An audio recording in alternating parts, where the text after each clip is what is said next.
Okay. Okay. Which side is better? Okay. I think this is better in terms of lighting. Hello, hello, hello, everybody. Happy, what's today? Monday? Yes. Happy Monday, everyone. Hold on while I get Instagram all comfortable here. Happy Monday, everybody. Welcome to Who's Getting Sued, brought to you by NPL Legal Dish. I am Natalie Pierre-Lewis. I am your host for the evening. So let's jump right. Oh, if you don't know what this show is about, we learn business and legal concepts while talking about your favorite celebrities' faux pas. Okay. So last week we talked about Nick Cannon being sued by Viacom because essentially he recreated Wild 'N Out and took it over to Zeus Network because Wild 'N Out is they're no longer airing new show episodes. I know they have a live show that they do, but in terms of TV episodes, they don't do that anymore. They just air old ones because they've got 21 seasons. So Nick Cannon, he went over to Zeus and created something called Bad versus Wild, and Viacom is extremely upset. We also talked about how the Proud Boys were stripped of their trademark because they vandalized a black church in 2020.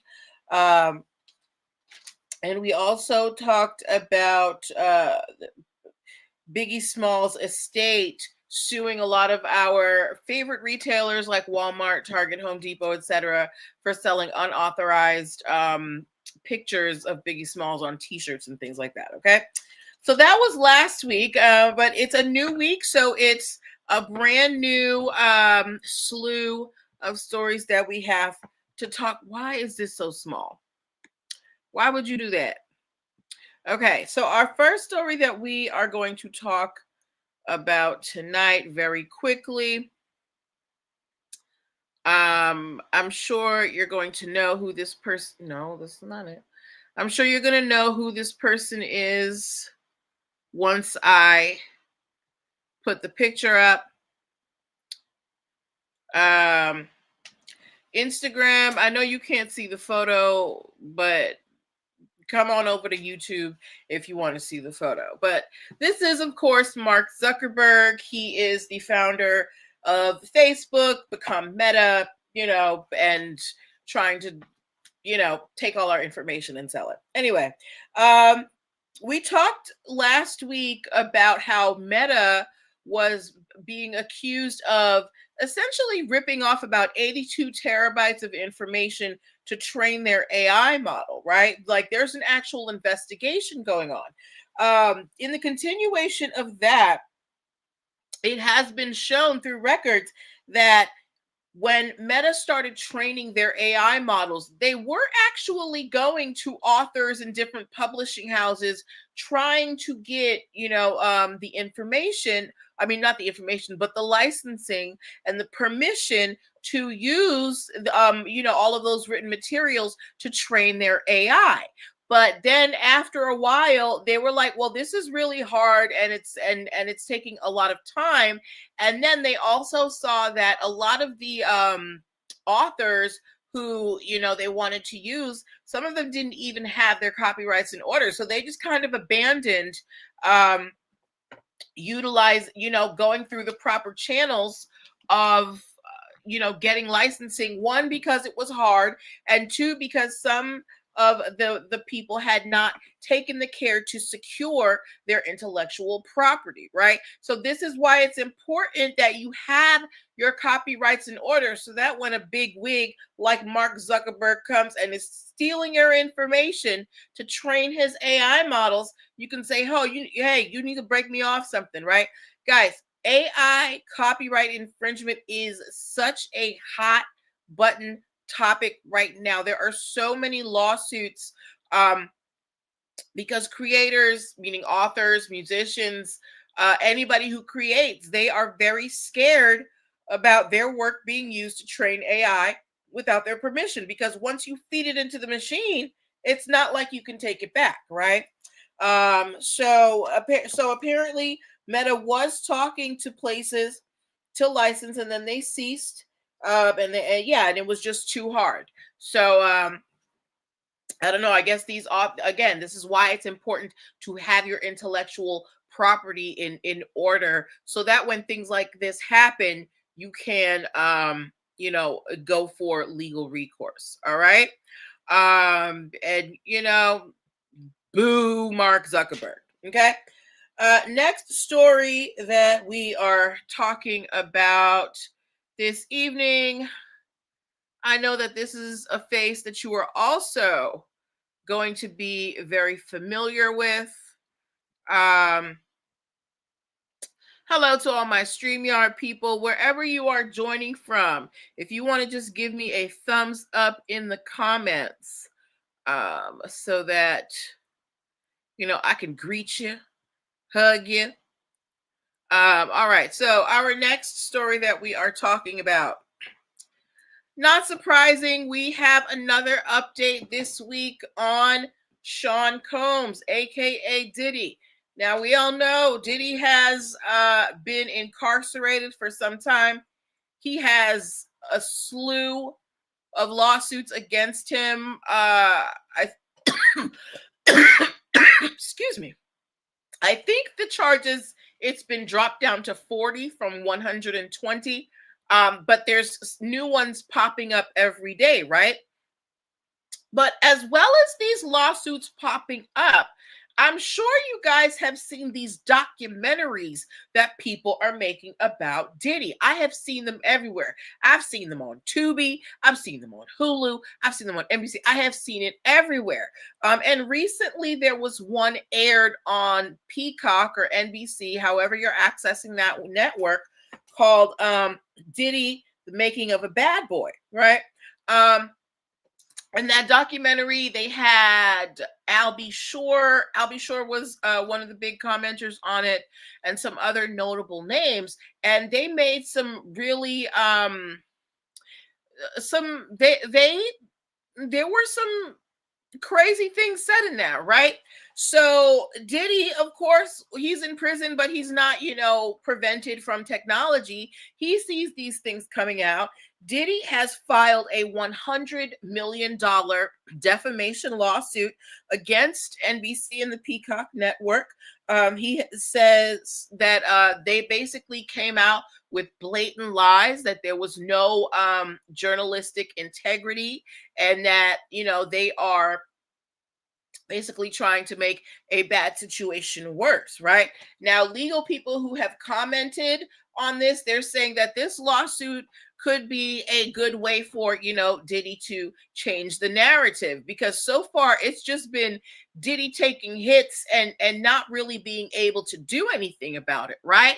But let's say he can gain some traction with this defamation lawsuit about this documentary. It may start to turn the tide if he just needs one win, right? Now, I personally don't believe that he is going to get a dime from Peacock, but it's still a way for him to, for lack of a better term, fight back. I haven't really heard anything in terms of his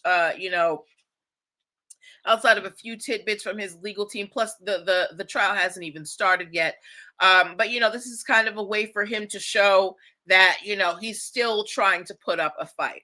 But let me know in the comments, do you think that this defamation lawsuit against Diddy is going to go anywhere? Let me know what you think. Who's getting sued this week? I personally don't think that that he's going to see a red cent. And honestly, I wouldn't be surprised if this was thrown out. But that's just me. Okay. But good luck to you, Mr. Combs. Don't drop the soap.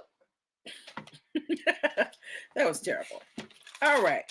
Now, along those lines, another person who was affected by these Diddy accusations was one Sean Combs, better known as Jay-Z. Okay.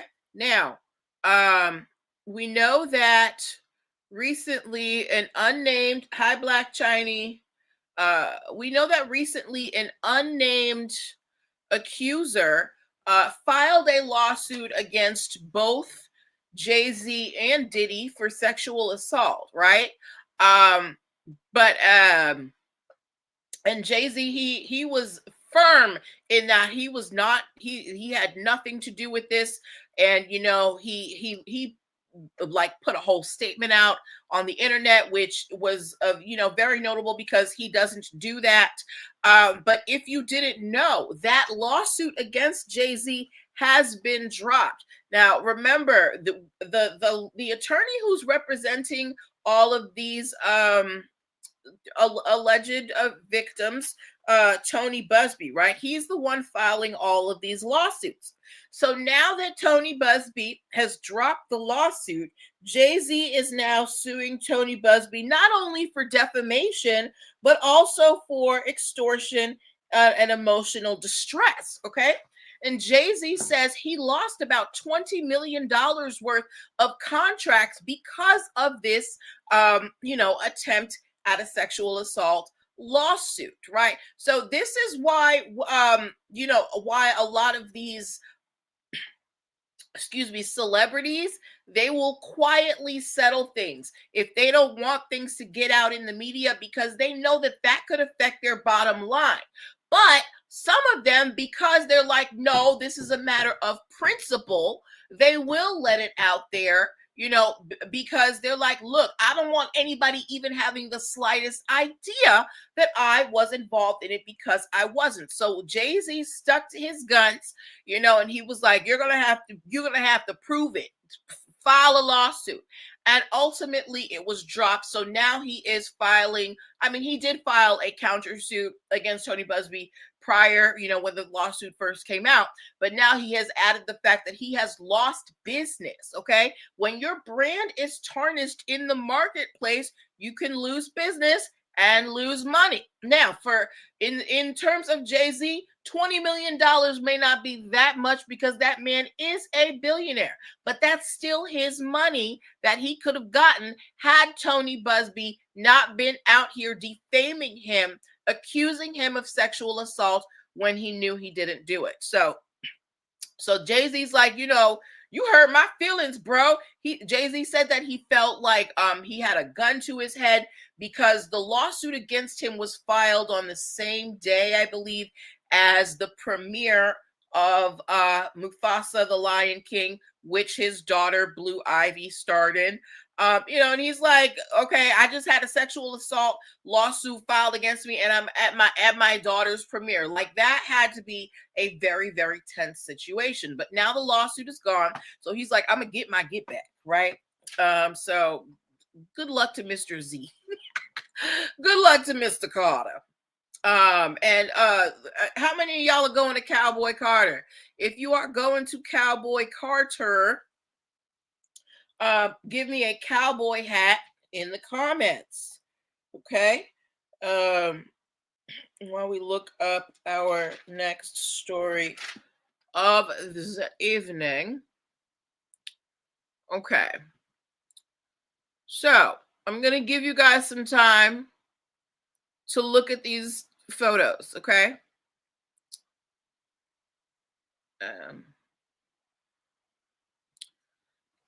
So you will see 1, 2, 3, 4, 5, 6 gentlemen on my screen. Okay. These 6 gentlemen played a very, very famous role in popular culture. If you're, closer to my age, you probably only remember the last 2, but James Bond. James Bond, 007, shaken, not stirred, right? We know James Bond as, he is the blueprint for secret agent movies, right? And of course, like any other franchise, James Bond has trademarks, okay? The James Bond trademarks are managed by a US-based company called Donjak, Danjaq, and another company based in London called Eon, which produces the James Bond movies, okay? Now, what, aside from shaken not stirred, what is a famous phrase that James Bond says? And the name gives it away. We like James Bond, they'll go or be like, the name's Bond, James Bond, right? That is trademarked. If you didn't know, that phrase is trademarked. But one of the things, and keep in mind, the James Bond franchise is worth billions of dollars, not millions with an M. It's worth billions with a B, right? So of course, they are trademarked, copyrighted up. Here's the problem, right? In now this is happening in the US and in the UK. There is an Austrian business person. So this guy doesn't even live in the United States or in England, right? He's in Austria doing his business thing. And he's just looking up trademarks. I guess he likes James Bond or whatever. He's actually he's in construction. He's building stuff out in Dubai, and I guess he wants to name some of his stuff after James Bond. So apparently he found out that aside from movies, and merch, the James Bond franchise has trademarks for the phrase the name's Bond, James Bond, in areas such as car models, computer programs, digital comics, and electric publications. Now, I've definitely seen James Bond merch in terms of clothing. It might be a folder or a poster, but have we ever seen a James Bond car model? Have we ever seen it for a computer program? Maybe, do they have a James Bond what you call it? Computer game? Do we have James Bond digital comics, electronic comics? So these are all the things that they have trademarks in, right? But apparently they haven't been putting out products in those areas. So the Austrian businessman, he is petitioning to have their trademark canceled, both in the US and in Europe, for non-use. So guys, when you have your trademarks, right? You have to renew your trademark every year, but there is also a statement of use that has to be done every 5 years so that the government knows that that it's still in use. Like if you haven't used your trademark in 5 years, another party who wants it can come in and say, hey, this person isn't using that trademark like they said they would. I think you should cancel it. And then they pick it up. So it is important that you, if you have gone through the trouble of preserving your intellectual property, your trademarks, it is important that you keep them up. Make sure that you're using them in commerce. Make sure that you are, renewing it when it's supposed to be renewed so that somebody can't come snatch it up under you. Now, I'm sure the people who own the James Bond trademarks are probably going to fight this tooth and nail and figure out something to get around it. But this is just a reminder that it doesn't matter how big or how small you are when it comes to intellectual property. The rules apply equally. Okay. So yes, good luck to Bonds. And you may like a martini, but I like a margarita. Okay, so let's do this. And then our last story of the evening, and then I'm going to go into something a little bit different this week, guys. Okay. Whether you are watching live or whether you are watching the replay, please let me know in the comments if you have ever gone skydiving. If you have ever gone skydiving, give me a thumbs up. in the comments, okay? If you've ever gone skydiving. Now, there are tons of skydiving companies out here all over the country. I would never go skydiving because no, I like my feet planted firmly on the ground. But I know lots of people who have done it and enjoy it. More power to you. I will hold your bags and wait for you at the door. All right. But one of the places that there is skydiving is on the island of Hawaii. Now, we all know Hawaii is made up of multiple islands, right? But Hawaii ultimately is a very small, it is a very small state or country or territory, however you identify it. I'm not sure how they prefer to be identified. But and while Hawaii is small, there are multiple skydiving companies, one of which is called Skydive Hawaii. They have the name trademarked, Skydive Hawaii, right? That's their company name. You know exactly what they're doing. You're skydiving in Hawaii, right? There is another company that is called Go Jump in Hawaii, and they also provide skydiving services in Hawaii, right? So now again, Skydive Hawaii does have a trademark for the name Skydive Hawaii, so they can put that R with the circle at the end, right? Okay. Go Jump uses the term Skydive Hawaii to describe some of their services. Now, they're not saying that we are Skydive Hawaii. What they're saying is that you could skydive in Hawaii, with us too.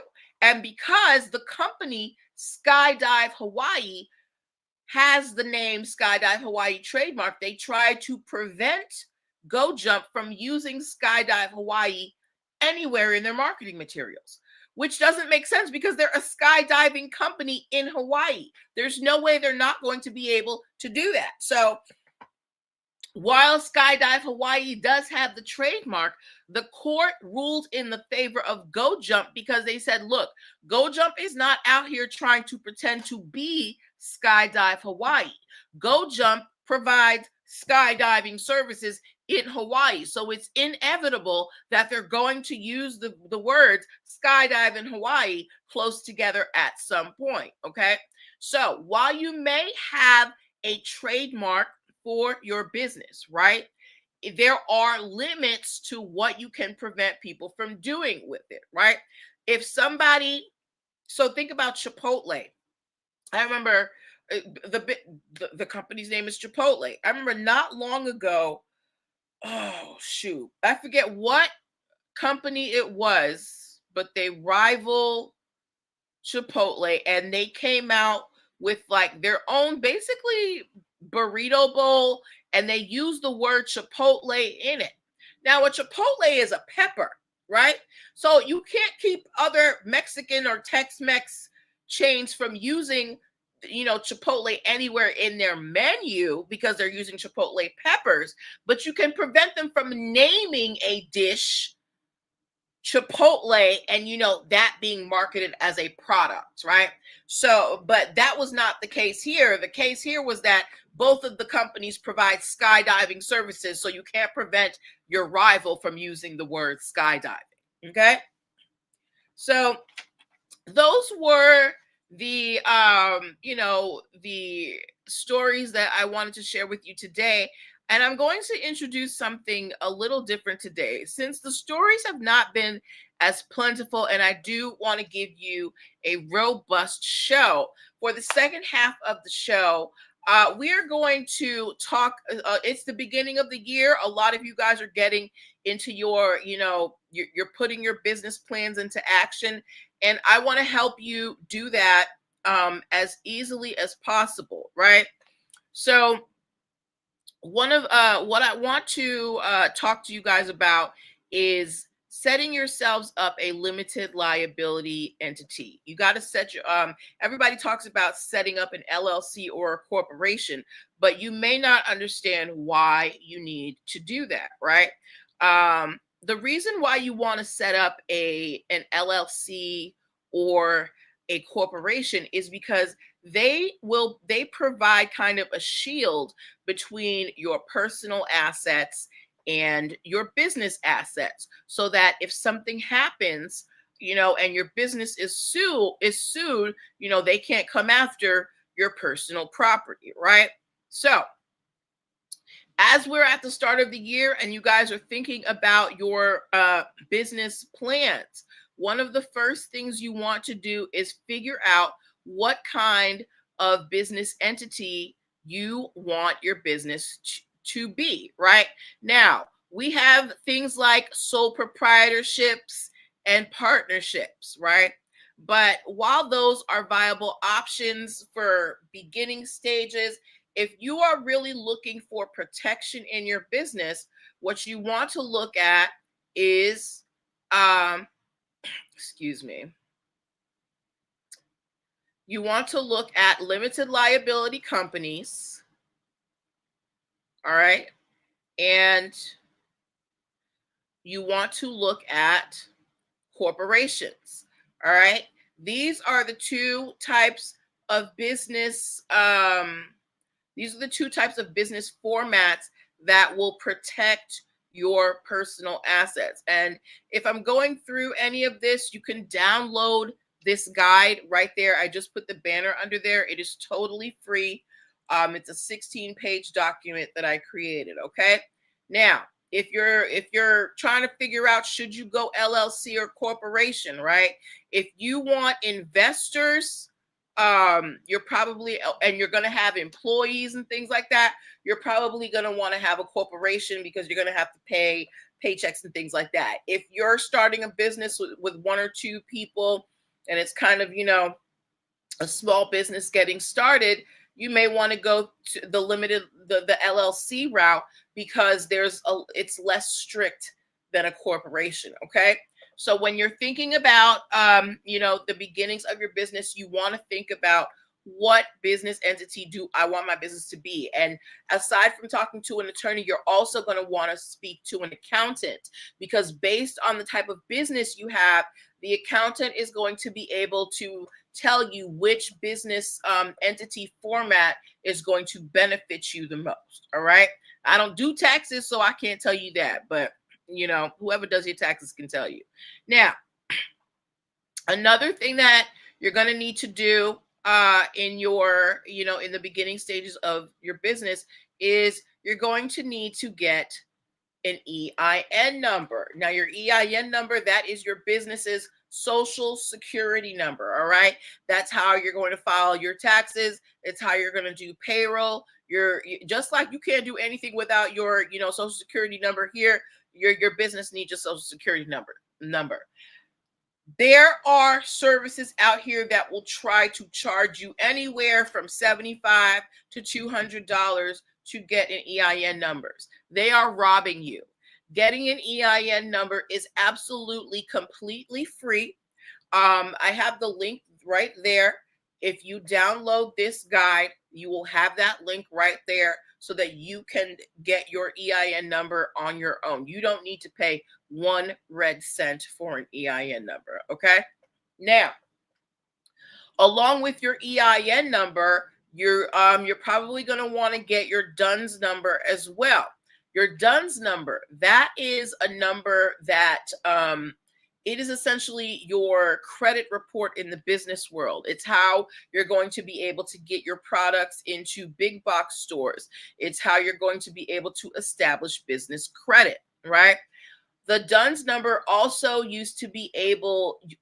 was used for federal contracting, but the government has since created their own universal identification number called the SAMI, so that if you want to get into federal contracting, that's also a number that you need to get. Now, all three of these numbers, your EIN number, your DUNS number, and the SAMI number, they are all free to apply for. You do not have to pay money for them. All right. But they are important. One, EIN for just establishing yourself as a business.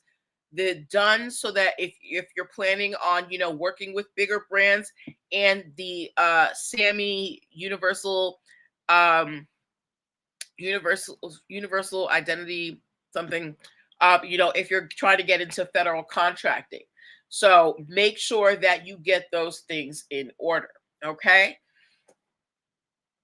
um Another so those are the major things that you're going to want to think about in the beginning stages of your business. Next week we're going to talk about, you know, as you're getting started up, we're going to talk about contracts and the different types of contracts you need in the beginning stages of your business. We're also going to talk a little bit more, we're going to go a little bit more in depth about intellectual property. But if you don't want to wait till next week, I would encourage you to go to the link that I have there at that's scrolling at the bottom. Download the free Biz Launch cheat sheet right here. It's 16 pages, totally free. I created it to help people who want to start a business, to help them choose and start their business in 7 days or less. So I would really encourage you to download it. I think it will answer a lot of questions that you may have about starting a business this year. Okay. So this is where I'm going to leave you guys. We will get into more things next week, and look out for the split up videos. All right. Have a great night.